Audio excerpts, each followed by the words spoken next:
Welcome back to another episode of On a Mission. I'm your host, Dr. Wendy Norfleet with Norfleet Integrated Solutions, and it is my pleasure to have with me today a fellow business owner and my friend, Chrissy with the Invisible Writer. Welcome, Chrissy. Hi, Wendy. Thank you so much for having me. So, Chrissy, you have been increasing in business, and before we get started, I want to tell us a little bit about you. Okay. Sure. So my name is Chrissy Doss. I've lived in Jacksonville since 2012. I grew up really close to here, actually. Grew up in Camden County. Okay. And so I went to college in Georgia College and State University, which is a liberal arts university. And it's known for Flannery O'Connor, and it had a wonderful English program, and it also had a great international program. And so I studied English literature and had a fabulous time. And I did a year of undergrad in England. Okay. And so it was, my friends teased me because I studied British literature in US, and then I studied American literature in England. So they're like, you are so ridiculous. And I'm like, yes, but I have a very unique sense of humor and place. Well, you do. You have a great sense of humor. So we're compatible. Yes. And so tell us, how did you get this idea to start Invisible Writer?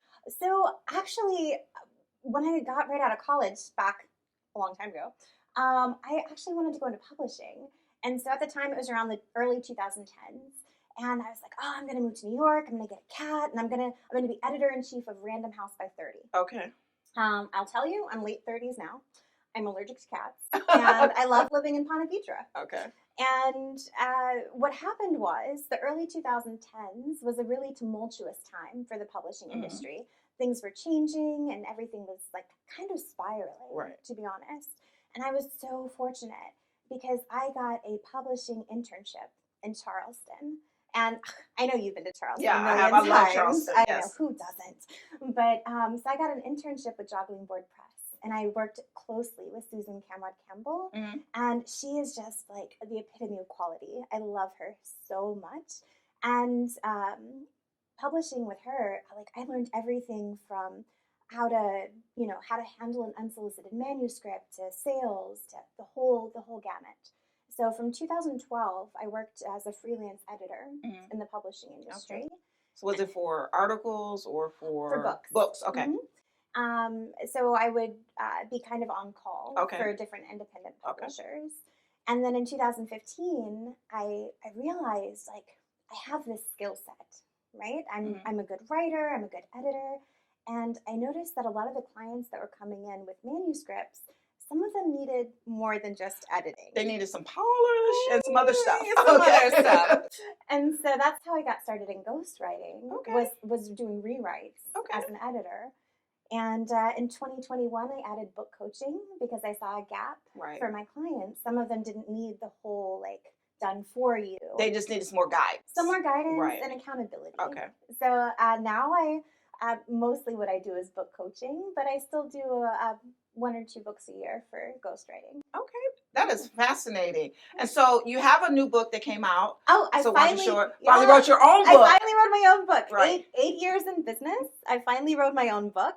It's Delegate Your Book, and it's available at most book retailers. Okay. So Delegate Your Book is the thriving leader's guide to finish writing the book your industry needs.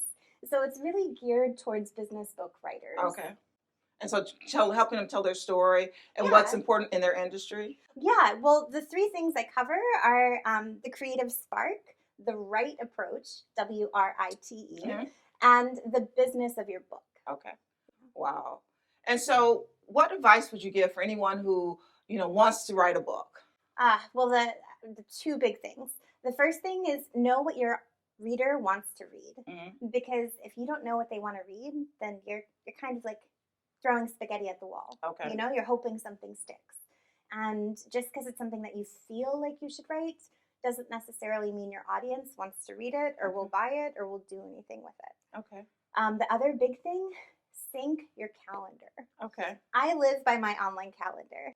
I do too. I do too. Even my children's appointments are in there. I'd be like, email me. And they know because I said, did you write it in your calendar?